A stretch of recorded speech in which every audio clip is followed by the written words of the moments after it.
Good afternoon, everybody. Thank you so much for joining us today. I think it must be our third, perhaps even our fourth of these Eldership Series. And today we're going to be talking to Pauline Rooney. I can't wait to hear your stories, Pauline, because whenever Pauline and I have a bit of a chat about something mundane, it always ends up taking a wild, wide ride. And Pauline has been practicing yoga for a lot of years, and in lots of ways her journey mirrors what yoga in this country has been, how it has been developing. So really looking forward to it. But before we get started, I'd just like to invite everybody for a moment to absolutely pay attention to where they are and which country they're on currently, and to join with me in thanking the elders, past, present, and the emerging elders of community, the community that's always been around here since the first dawn, and to hope that by paying homage to the eldership of those in our community, that we are contributing to the respect that will bring this country back to full health and happiness and wellness. So thanks again, everyone, for joining me today, and greetings from you and country. Pauline, hello. Hello, Kate. Well,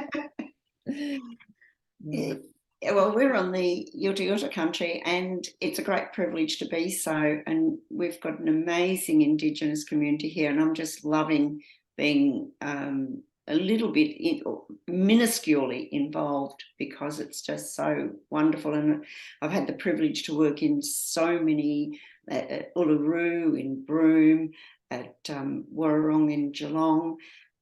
It's just been such a privilege to be even this minuscule part of an Indigenous journey, and it's taught me so much. And the parallels between the yoga and the Indigenous belief system is phenomenally close. It really is. It's I think, to sum it up, it's respect. I have great respect. Thank you so much. And I think, our yoga community, there's 33,000 yogis across Australia and growing. So it's a lot of people. And we're very diverse, aren't we? Like, we have laughter yoga with Merv. You're going to be representing Hatha yoga. I do Japanese yoga. And then there's another 50 million different forms of yoga. And I feel like that's another way that we mirror what goes on here, because it certainly isn't Aboriginal and Torres Strait Islander culture. It's 300 different countries worth of culture. Each is individual from the next as they could possibly be. So, it's very important, isn't it, that we all kind of listen up to each other's stories, and I can't wait to hear yours. Where do you want me to start, Kate? Well, beginning. Were you always a yoga teacher? No. When I, first and foremost, we'll go right back, and I'll just run through. I have had many journeys before I found my path. And when I was at school, I was really quite sick, and I wasn't expelled. I was asked to leave because I was an embarrassment to the school community, because I was at a very beautiful school, and I didn't quite fit the mould. So I was also told that I was dumb, fat and stupid, and I would never amount to anything. And consequently, go back all those years ago, and I can remember sitting in the principal's office when he was asking me to leave, not expelling me, asking me to leave. And I can remember saying to him, "Mr. Weatherbourne, I feel like an Aborigine, reject it." And when I got out into the car, my mother went ballistic at me. "How dare you speak to the principal like that? That is the wrong thing to do. You don't do it." "That's a marvellous thing you've just said. Now don't say it again." So I was thinking of that. So I thought, get off your high horse and prove everybody wrong. So I immediately walked into a radio station and said that they needed to have me. I could add so much to their programs. The ball broadcasts, I knew a lot about fashion. It was something I was passionate about.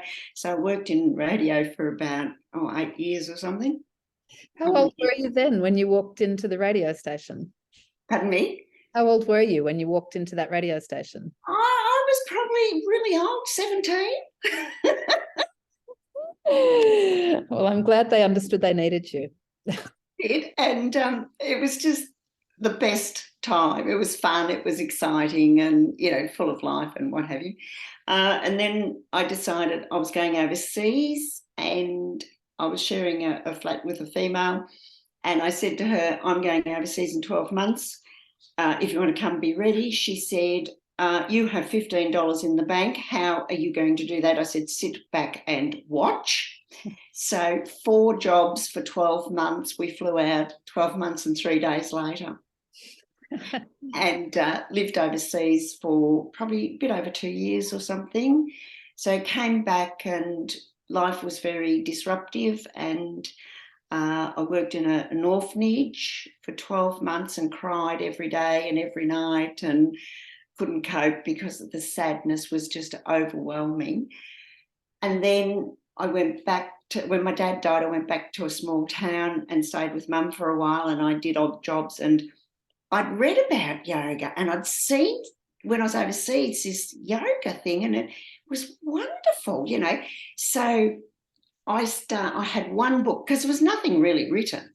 So I picked up a book, and it was called Yoga Teaching or something like that. And I think it had about 5 pages. It wasn't a big book. And so then in this small town, I knew the guy that headed up SEAL, Self-Educated Adult Learning or something like that. So I said, how about I teach yoga? I know how to do it. So I worked for this government body, no training, no knowledge, no nothing. And the friend that I travelled overseas with, she moved to Geelong. And this particular day, I got a call saying, I've just met an amazing lady, and you've got to meet up. Be down here next weekend. And I'm going, who, what, how? Shut up, get down here. So I did. So I met Joy McIntosh. And, you know, as I say, the rest is history. So I quit all my jobs and my yoga class, you know, and Joy looked at me and she said, I don't normally take random people on, but it appears to me that you have something that is worthwhile. Mm-hmm. So within, I would suggest 72 hours, I'd found a flat in Geelong, I'd found a job, and I started training. For 3:30 in the morning, we'd go to meditation, and then you'd fly home, get changed, go and do an office job, kick those clothes off, and then be in her class by 6, and you'd work through till probably 8 o'clock. And that was every day except Sunday, and that was for 4 years. So the discipline of training was pretty harsh. And her and Roma Blair probably were the first 2. There's a group of them, but predominantly Roma and Joy the most well known. And Roma particularly, she was always referred to as Mother Yoga. And I used to sew for her. I used to make her clothes and all the rest of it, which was really lovely. And Joy and I became very good friends. And even she's 93 now. And even up until, I'd say when she was 90, I'd visit her and she'd say, now, darling, how is the headstand? Are we still good in that? And I'd go, oh, yes, Joy, I am. You know. She said, well, I'll just check it for you. And she put a finger on my toe, and it was like a feather. And she said, oh, darling, that's much better. So, you know, she's always been really strict with me. So that was the beginning of my journey. And the first class I took, her and Roma and the family and friends and that were at the Melbourne Cup. And I got the phone call saying, Pauline, I'm not going to be back for my class. Can you please teach it? And I, you know, the perspiration, the fear, teaching Joy's class, I don't know how to do it. I don't know what to do. You know, the fear. And so I taught it, and somebody said that, you know, it was a very good class. So she said, oh, well, that's good. You keep that class then. So that was a class that I started with. And then I went on with Joy's permission and Joy's help, and I ended up teaching probably 32 classes a week. And then I started studying other things. In fact, I can show you. Just let me. Wow, that is the calendar with just some of my classes on it for the week, for the 12 months. That was 2005. That's amazing. And you know, how many, so it was 4 years of training, you've just said, morning and night. Morning and night. Which is why I guess so many of us feel a little bit not disgruntled, but oh dear, the 200-hour training that we now all accept as being a yoga teacher is just the beginning. In fact, look, I'm probably fairly arrogant because I can claim elder status, can I? And age grumpiness. I think after 200 hours, really, you know very little about the body. With our training, we actually did more anatomy than what the doctors did when they were training to be a doctor. I mean, that's fabulous, right? Yeah. So I look at the young ones coming, or the new people coming into yoga now, and it's almost with a sadness because they have lost the passion, the desire, I'm going to say, in hindsight, the joy of the hardness of the training, or the rigidness or the discipline of it. And I think when you have, I always remember a quote, you never have freedom until you have strict discipline, right? And when I was teaching in the schools, I used to say that to the VCE kids. You will never have the freedom of knowledge until you have the discipline of learning. And so don't come home and put your assignments off, do it. And then you've got time to be with the family, watch TV. But if you're there and mum's saying, have you done your homework? Yeah, in a minute. That's aggravation, and that isn't calmness of doing anything. So come home, have something to eat, go immediately and do that homework, and then you have freedom for the evening. It's so true, isn't it? And I think we hear it all the time, but those words hardness and discipline aren't really in vogue. And so not at all. Yeah, but really, you know, like any journey that's worth taking has a bit of that, a bit of the struggle. You have to get up the hill to see the view, as it were. That's exactly, yeah. So 4 years of that, and then 32 classes a week, did you say? Yes, that was just the pure yoga in the halls, right? Because we didn't have studios back then. You know, it was, I remember asking I won't name the religious order, but I asked, could I hire their hall? And I was told, we don't have pagans in this hall. No, get out. And I just had to laugh. I just thought it was the funniest thing I'd heard in ever, you know, because and then of course I had to say to him, you know, really your lack of knowledge is surprising. To think that yoga is a religion, that's showing you being very uneducated in many fields. What do you mean? And I said, well, yoga is a lifestyle. It's never a religion. It never has been and never will be. So then that's when he started, get out.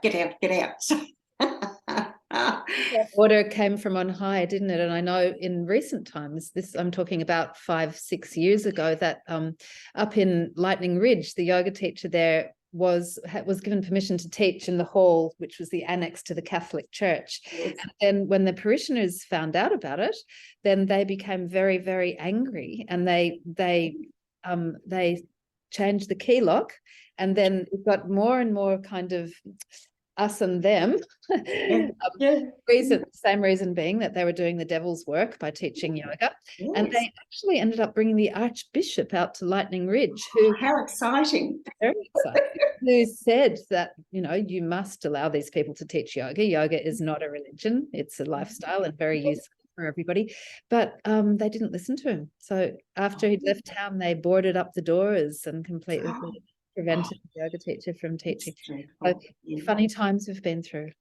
Oh, most definitely, most definitely. And, you know, I ran a group specifically for the services, the doctors, the nurses, the lawyers, the police, the ambos, the people that didn't want to be in a class and somebody say, how's my ingrowing toenail? Can you have a quick look at it? Or, you know, you look, just while I've got your lawyer, my divorce is not going well. Or, you know, do you know what I mean? So I ran a specific class for that group of people. And one of the doctors came up after class and he said, Pauline, I don't want you talking about this vitamin C and vitamin B stuff. He said, you know, you're just going to harm people's well-being. And I said to him at that point, I cannot do any more harm than what you're doing. I don't think he returned to my class. I can't imagine why.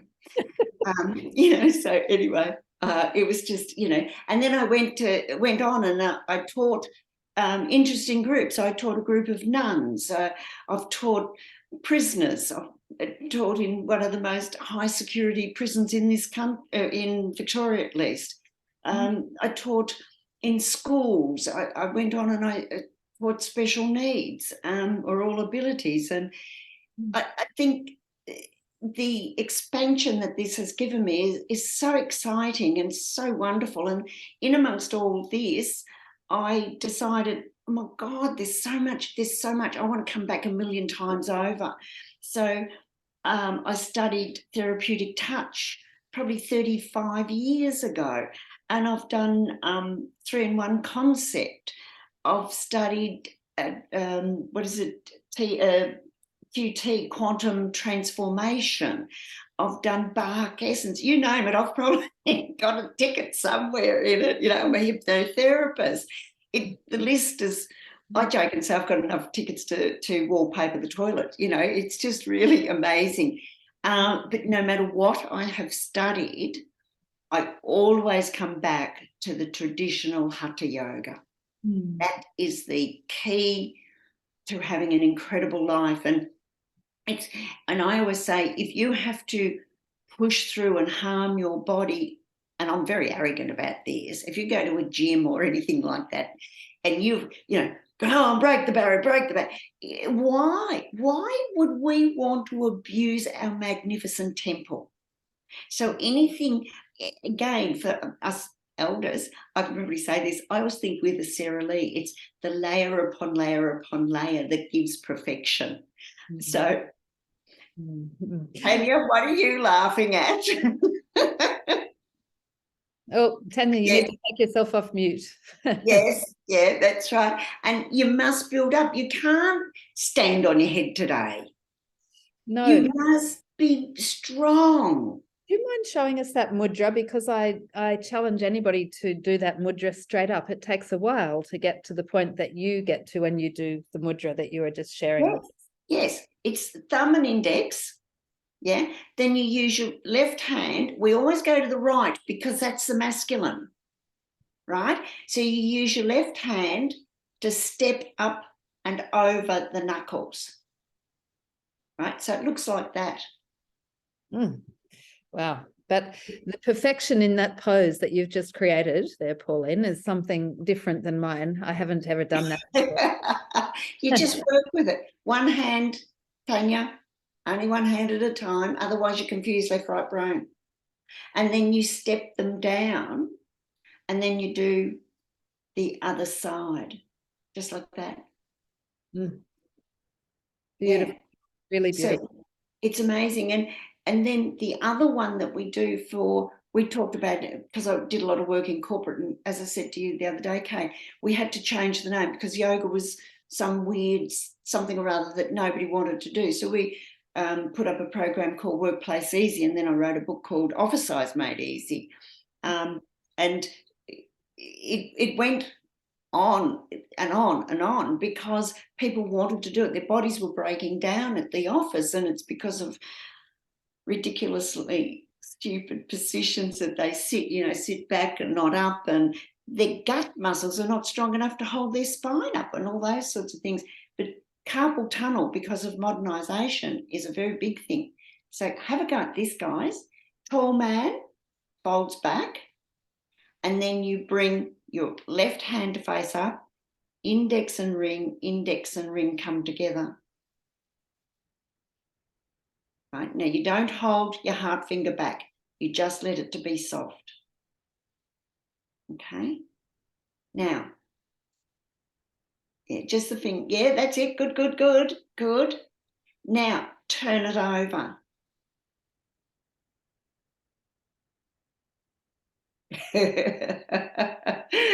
Yeah, fantastic.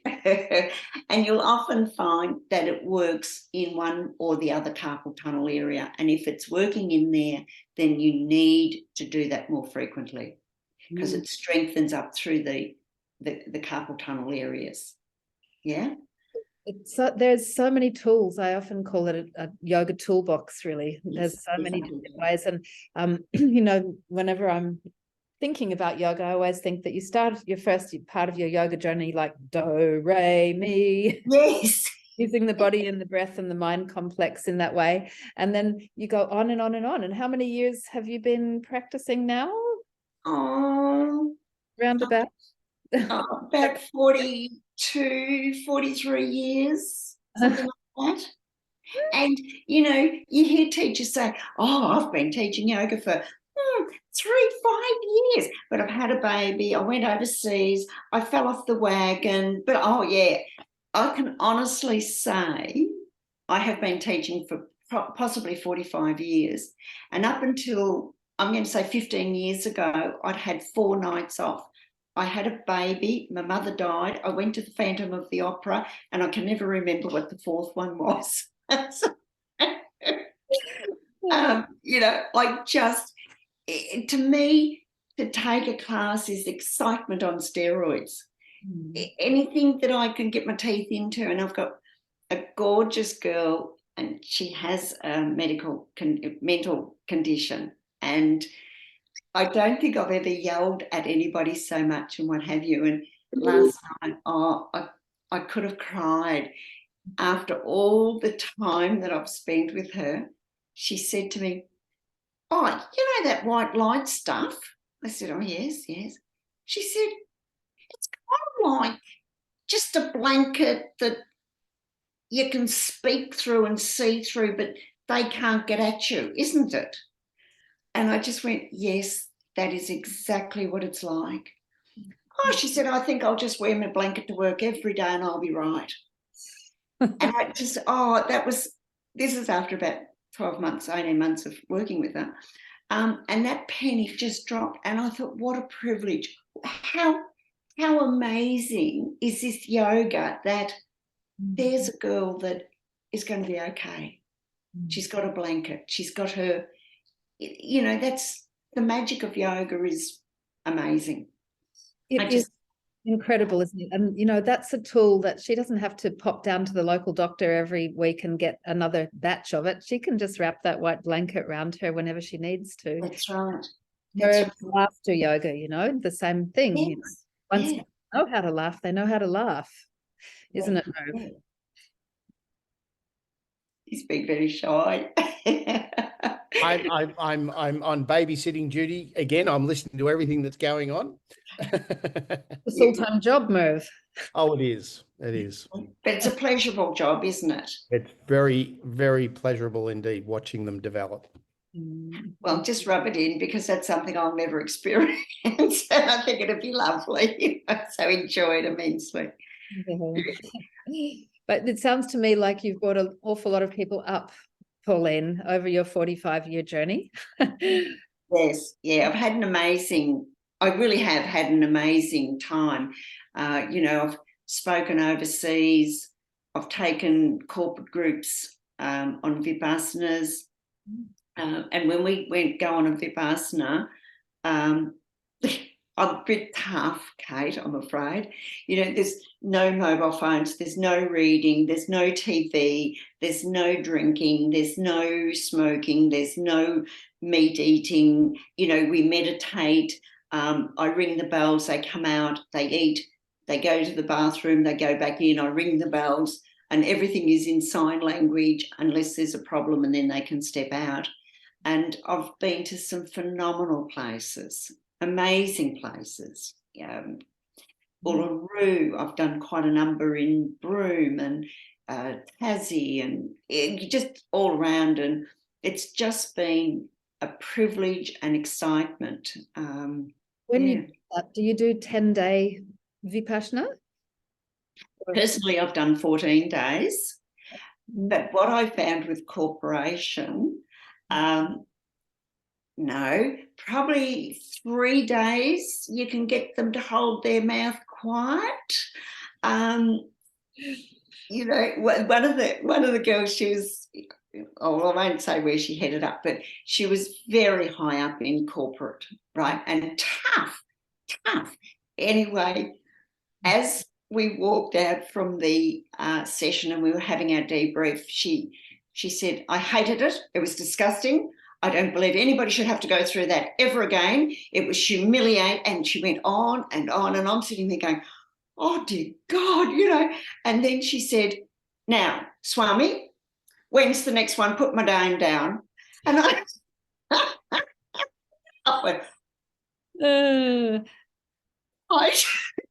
I was going to say, it takes a lot, doesn't it, to hold that energy in that sort of a group, because, you know, everything comes up. I loved Martine's explanation of the shadow yesterday. And I think, you know, you tend to go to Vipassana for a reason, don't you? It's not because you're already enlightened. You go there because you would like things to be different, or you need to wipe the slate clean, or you need to explore. So you tend to be a little bit bent and be creating a shadow. And that shadow comes right up in your face and hangs there until you actually sit with it quietly and calmly. Yeah, so for you as the teacher or the facilitator, holding that energy can be quite something. Oh, it's exhausting. It can be exhausting because, you know, with this one, you could see her fidgeting, and then I had a heavily pregnant woman think, oh my God, I've already delivered a baby. I don't need to do that again. I know how to do that one. No.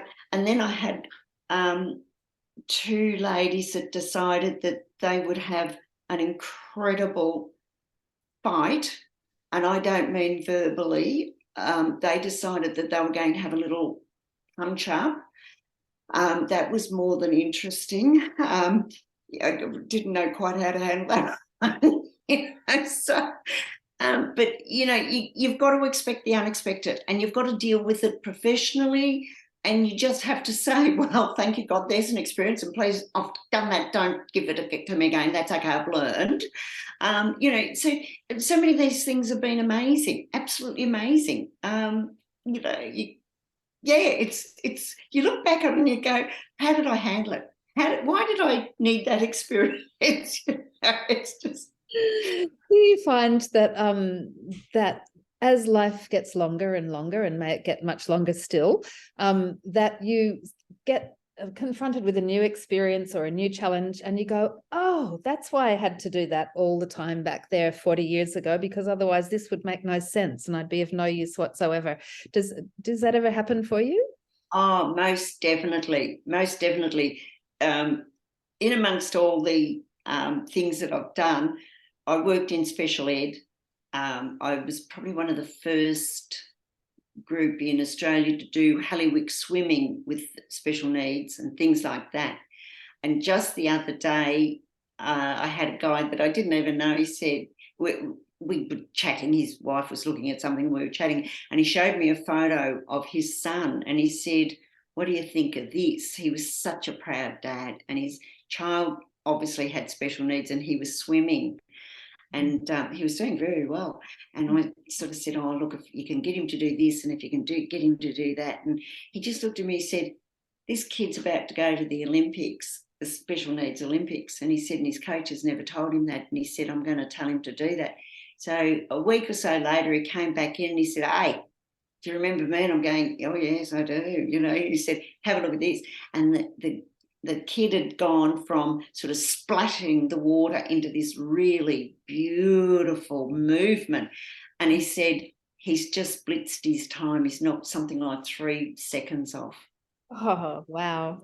And I thought, that's why I did that all those years ago. And, you know, all the trauma, the roughness and the bits and pieces that went with that, you know, because with working with special needs or all abilities, you never know what's going to happen. And one of the stories, I said this guy was really very tall and very strong, and he was 18, I think.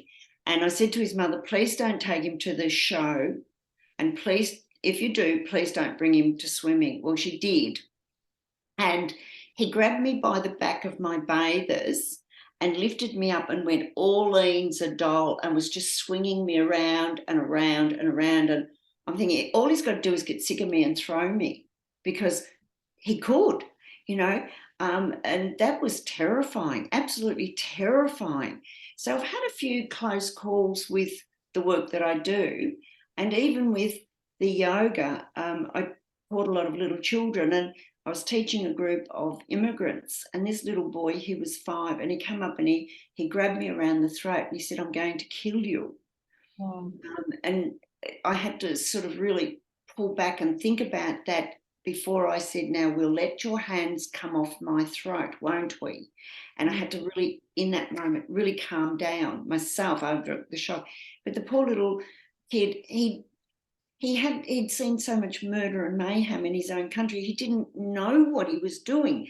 But that was like, oh my God, you know, it was amazing. But again, I come back to the fact that yoga has taught me, no matter whatever happens, there is your breath, there is your calmness, and there is your journey. And once we understand that we all walk on our own path, no matter what happens on that path, we have chosen that. And we can walk holding the umbrella with the dear loved ones, but we can't jump onto their path and do that for them. We must stay on our own path, but we can walk under the umbrella of connection. And I think we forget that. I think so many people want to help, but they don't realise that they want to take over. And instead of saying, that's your journey. I think, don't you, that it makes you a lot braver, really, going through your own journey, having experiences like you've just told us. You start to get a little bit more resilient. So you know that no matter what people put in front of you, you've got a tool there that you can use to calm yourself, but that you'll also be able to use to help them. And you see it in the context of being of use to that person on their journey, which is, you know, not necessarily what you learn if you're doing another type of profession, like being an engineer or a horticulturist or whatever, but we really have it drummed home to us, the mind of service, don't we, as yoga teachers? Yes. Yeah.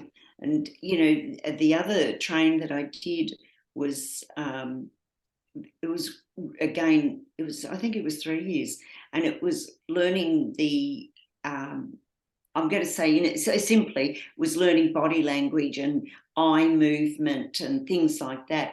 And that has been a phenomenal help. And then I went on, which I think is so funny. I was probably the oldest. I was probably the only fit one, and a few other things. And I did a Kung Fu course. And that was absolutely fantastic. And one of the best things that I learned was how to defend and deflect, or deflect and defend. And I think when we learn how to deflect, then we can get ourselves out of any situation. And you're never going to get yourself out of a situation if you're angry, you're upset, or you're frightened. So that staying calm comes with that breathing. And again, I just don't understand why I hear yoga teachers of today saying, my students get bored with all that breathing stuff at the beginning. I just go, what? Yeah. Yeah. Well, it just comes with experience, doesn't it? And hopefully, you know, they'll have the experience of what breath can do for you at the hands of another teacher or yourself or whoever they come to, who will show them what breath is for. But, you know, the breath connects the mind and the body. Otherwise, how do you actually do yoga? I'm not sure. Right. Yeah, that's right. I mean, how do you do yoga if you don't breathe? And the other thing is, how many yoga teachers inadvertently maybe forget that we run with the 4 or 6 or 8 seasons, depending where you come from, right? And I've always ran with the 8 seasons because I always think there's a beginning and the season, right? And that was something that I had the privilege of meeting Johnny under a gum tree in Broome, and I used to meet with him every night. And he was really quite old, and we used to sit under the gum tree and just chat and chat and chat. And he'd talk about the stars and the breath with the moon, and oh my God, he was so brilliant. Yeah. And I'd always say, Johnny, I'm going to write a book about you. And he'd say, Johnny's no name for a bloke in a book. So I wrote a little verse, and I called him Jimmy. I thought that was he was a wonderful inadvertent teacher. He was we'd just sit and chat when I'd finished work, because I did quite a lot of yoga up there in the schools, and the vipassanas and things like that. And then for me to sort of take a break, I'd just go and sit under the tree and talk to him or listen to him. And that was, so good. Love that. That was great. You know, it's the teachers you meet along the way, isn't it? It really is. Yeah. Yes. Yeah. And we don't have to have, I don't believe we have to be highly educated to be a teacher. I think good examples are teachers. But I do think we need to be educated a little bit better, I believe, in our yoga journey, so that we can enlighten truthfully others. And I think if training, this could be a little bit controversial, but if training was a little bit better or a little bit more in depth than our teachers coming up now, because they all want to do good. They all want to share what we know. But I don't think they've been given the strength of tools that we were. And I think if they were, we would have stronger teachers, more enlightened teachers, and they would be able to impart more to them, because our training was tough and it was good. We went out knowing stuff. I'm fond of saying that if your yoga's not taking you to the edge of what's possible for you and a little over that, then how can you expect to be expanding in your capacity for mind and body and spirit? So you have to go to that edge, and that's tough. It's not easy to go to the edge. Yes. It's scary on the edge, but Yes. that saying, if you're not living on the edge, you're taking up too much room. It's true. Yes, that's lovely. I like that. Yes, yeah. And you've got to go. You do have to go to that edge. I'd love to hear if anybody else has any burning questions.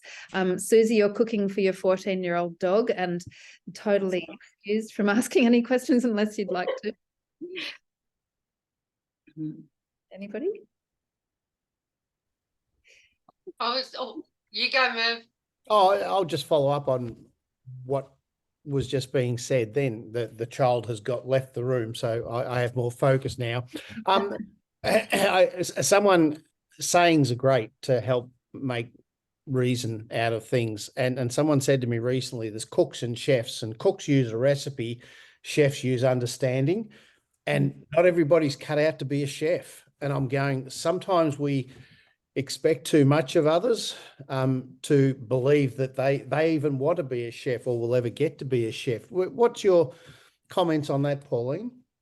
Actually, I think that's absolutely brilliant, Merv. Mm. And I do know I'm fairly, I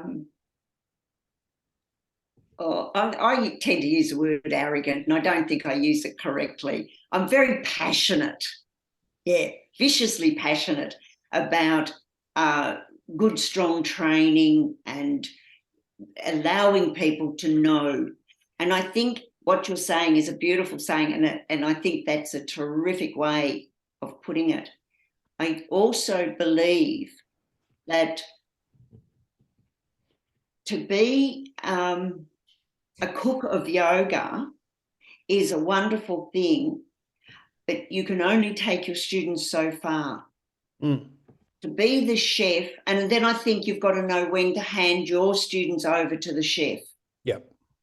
Unfortunately, because yoga has become very money oriented, we forget to hand it over because we want a little bit more of the money instead of saying we want more for our student. And I think we're entitled to make a living out of it. I do. But I think the dollar has, in a way, destroyed the essence of the yoga. And that's why I'd love to see a one wage for everybody, right? And then we could afford to do the yoga for nothing. And I think that'd be priceless. That'd be fun. I love the one wage for everybody idea. I've worked a lot in that space with local exchange and trading systems over the years, where 1 hour of my time is 1 hour of your time. And, you know, it gets very prohibitive, as you say. It's been hard because, and I'm sure you found the same, lots of people get very inspired by how much change they can make personally doing the yoga. They want to go out, they want to do something wonderful with their yoga and make positive change happen. But then they start investigating how much it costs. Yes. And wow, you know, some of those price tags are fairly pricey. Yes. Yes. So, yeah. It does get really prohibitive, and I'm hoping that in some way we can keep working towards a situation where there's more access to quality yoga out there at a better price for those that are committed but don't happen to have 10,000 in their back pocket. Yeah, that's right. That's right. Well, for as long as I've taught, and all the teachers, I've taught probably 200 teachers. It's a part of our training that you always have a guest. Always. And you must find someone in your community that genuinely cannot afford to attend a yoga class and would benefit immensely from it.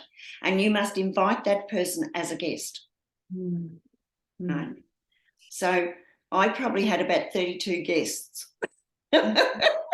Beautiful. You know, and guest, I've never even thought to use that terminology. You know, we say bursary position or whatever else, but it sounds so much nicer and so much more respectful to invite a guest. So thank you. Tanya, did you put your hand up then? Was that your hand? I'm studying yoga next year.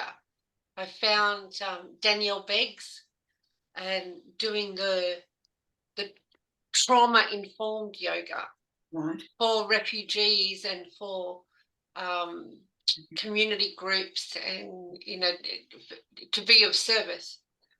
Because I've never really been a yoga person because I didn't have core, but I've started doing stretching every day, and, you know, I have found YouTube and Guy, I'm a little bit late to the party, and never too late. I've done yoga in the past, but I always felt that shame because I didn't have the strength. Like when they do the asanas, I would fall flat on my face doing a cobra because I couldn't hold my own body strength. And when you're in a group and everybody's is, you know, lead,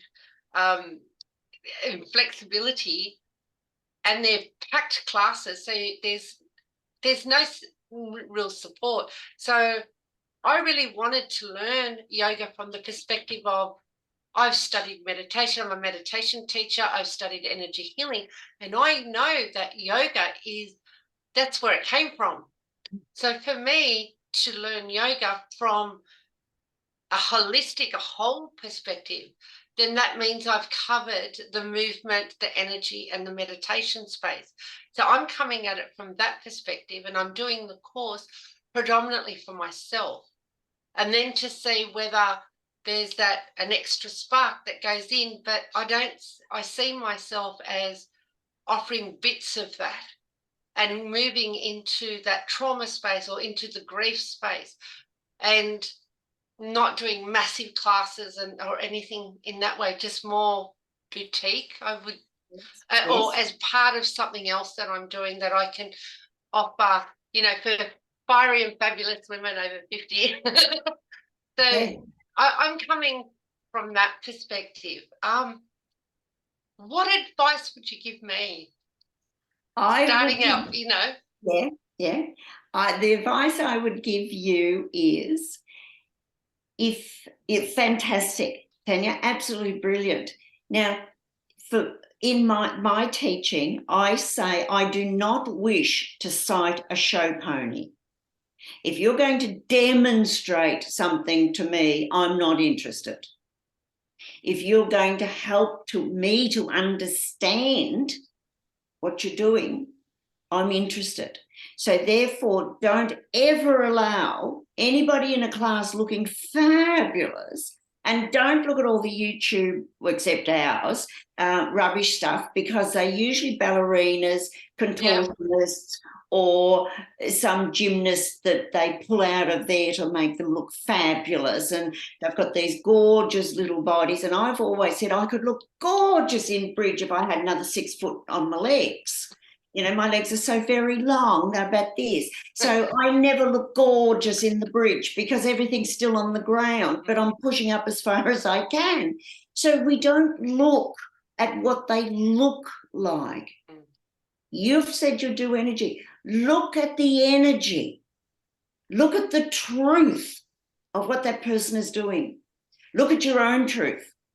And see that you're doing your best posture, and always know when you've done the best, that's not the end, because you're not dead.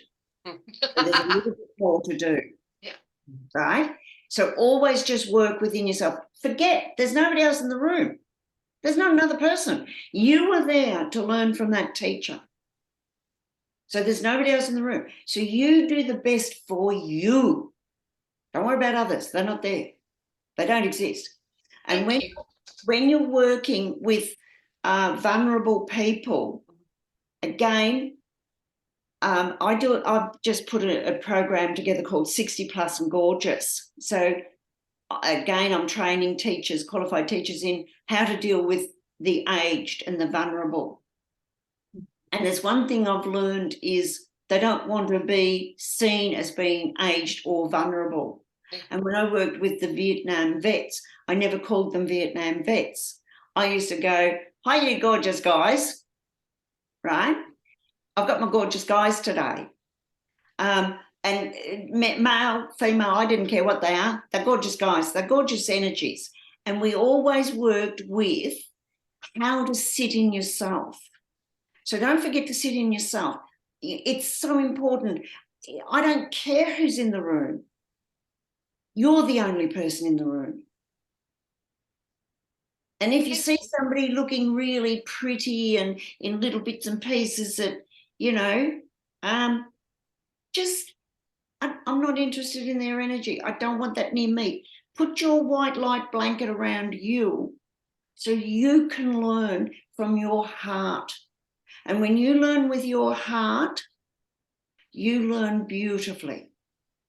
And I also I'm about to run another workshop for integrating the 3 brains. So when we can all be, the 3 brains are congruent, that's when we really sit in the truth of our own existence. Because I often say the 3 of us are having a meeting, me, myself, and I, and sometimes we all argue, you know. So, but sit in your own space, watch your own energy. Look at what's going on with the teacher and the energy that they need, and I believe should be, and I think should lays guilt. There's 3 things that I don't like. Can't, can lives in can't, and you probably can if you're shown another way. Should lays guilt, can't, should, and you can never try to do anything. That's in football. You either do it or you don't. So if I've got scissors here, not that I'm going to do anything mischievous with them, but if I try to pick them up, I haven't picked them up. But if I do that, I have picked them up.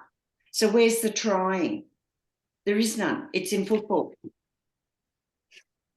Right? Love the wisdom. Thank you so much. You're welcome. And I'm going to say to you, Tanya, that I do own a telephone if you get stuck, honey bunny. I will call you, and I have your number. Oh my goodness. I can stalk you now. It's being recorded. But yes, definitely. I will have a look and reach out. Are your programs going to be online or in person? Online, okay. Mostly. Have a look at, I did 5 TV sessions just being interviewed. So that's all on my website. So have a look at that. It's a pretty bad website, but that's okay. I love it. We might even put one of those YouTubes up on your profile. What a very good update idea. your profile. Oh, that'd be lovely. Yeah. That's because I like you. Anything IT, I have no IQ about. That's all right. We have a Mel. Mel's brilliant. Yes. Thank you. Thank you for answering. You're welcome. You're welcome. Yeah. I saw your hand go up too then. Yes. Yes, yes. You mentioned the O word, online. What's your philosophy and thoughts about online compared to in person, and what makes a good online session or a good online teacher?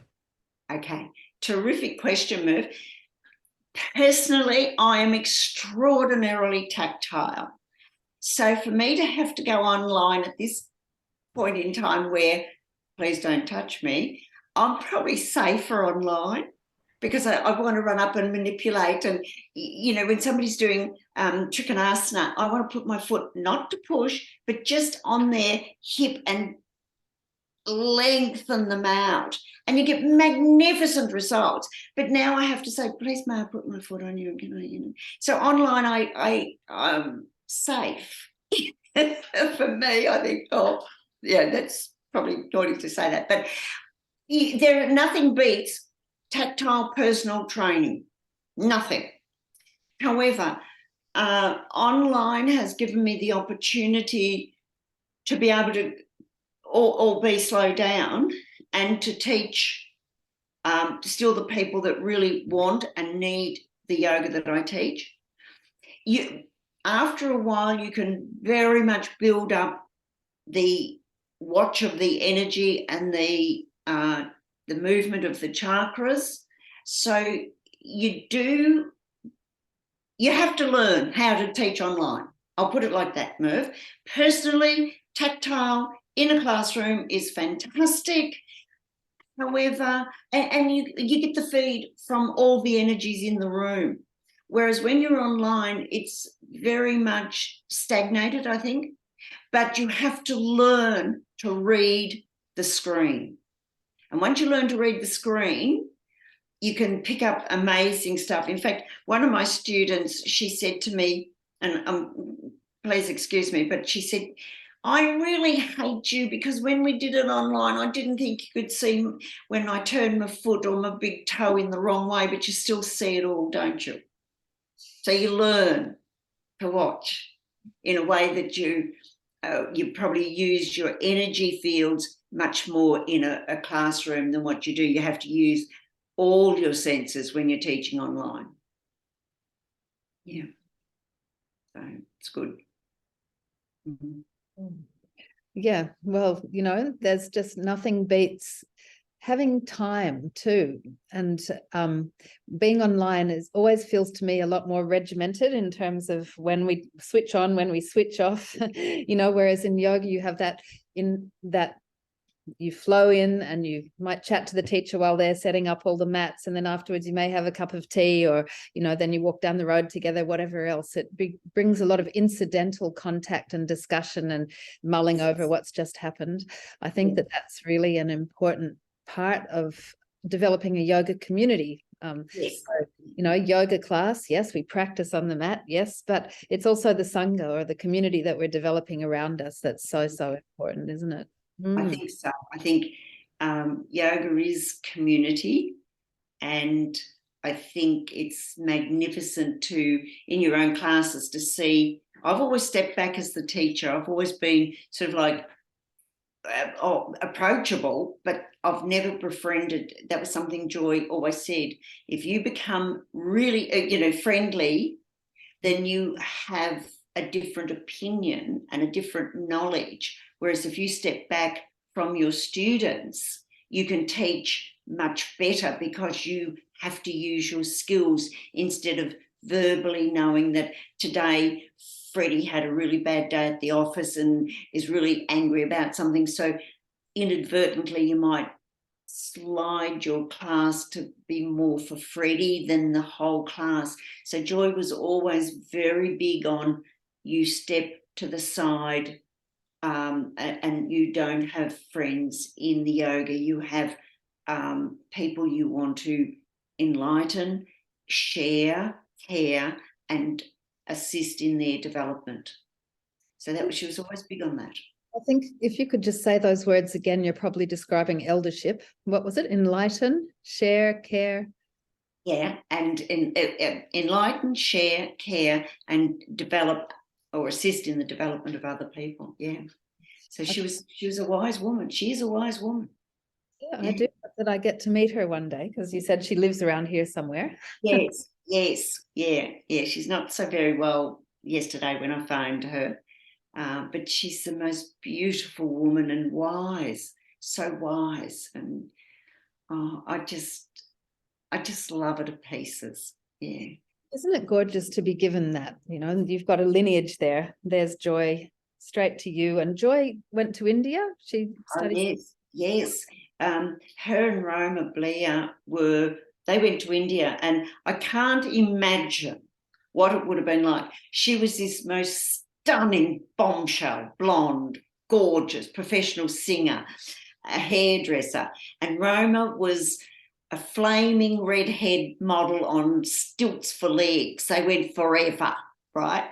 And Joy said, when they were in India doing the training and what have you, she said, oh, it was horrible. You know, men were peeping through the window and we were the only sort of white people there, and they were staring at us. And apparently they got a fairly harsh training, because the Indian men training them didn't really want women to be doing the training, and let alone two bombshells. You know, the stories, somebody said I should write a book, and I said the book wouldn't be big enough for all the stories that I've got. Just amazing. Yeah, please do. But it's even more fun hearing them from you. It reminds me that Roma Blair was given the name, she was a Swami, wasn't she? That's she? Right, yeah. Swami, I should know, Kate, that's terrible. Oh, should I? I can't remember. Yeah. But she was given that honorific, which means a lot in the yoga world. Definitely. Oh, yes. And to be honest, and I know the girls very well, both of them, and another funny story, Roma, when she turned 80, she had on this beautiful pink Versace ensemble dress and coat. And here she is in the Halamanasana, the splits. And I said to her, but Roma, why did you do that? She said, oh, darling, I've got to do it every day. I can't afford to forget how to do it, can I? And she's 80. Oh, well, I'm going to stand on my head every day, because I don't want to forget how to do that when I'm 80 either, you know. So, yoga is a practice and a discipline, and so is being a human, or could be treated as such and would be best treated as such. So, I think there's a beautiful, quite a few beautiful lessons that we can translate directly to moving towards eldership. And for those, I thank you. It's now, we've got 1 minute left. So has anybody got a burning question? No, see, you've satisfied everybody. Isn't that wonderful? Well, either that, or I've done either a good job or not a good job, and nobody understood what I said and done what I asked. But I want to know, with Susie, how's the doggy food going? Darling, it's going very well. I've probably got about 20, maybe 25 people with their doggies coming to the park, and I've got some bubbly and some non-alcoholic bubbly as well, asparagus rolls, chippies. I'm making some cookies. So it's all happening at 4 o'clock at Luna, celebrating the little girl. But I so enjoyed your talk. Thank you so much. I learned a great deal, and what a fascinating journey you have been on and continue to be on. It's amazing, yes. And I really am, I feel so incredibly blessed. Yes. And I feel so blessed that Joy has been a far greater influence in me than my own family. I love my family. I've got a beautiful family and I love them dearly. However, they have all gone sort of down the medical field. So consequently, the conversation at the dinner table can somewhat be interesting. And Joy has been far, far more of an influence in my life than my own family, because I was quite young when not that young. I was a little bit younger when I started working with Joy. And when you are with somebody every day. And even after I trained, Joy and I, we always were together. She was the birth assistant when I had my son. The first words my son heard was Joy chanting. Wow. That's very significant. Beautiful. Yeah, phenomenal.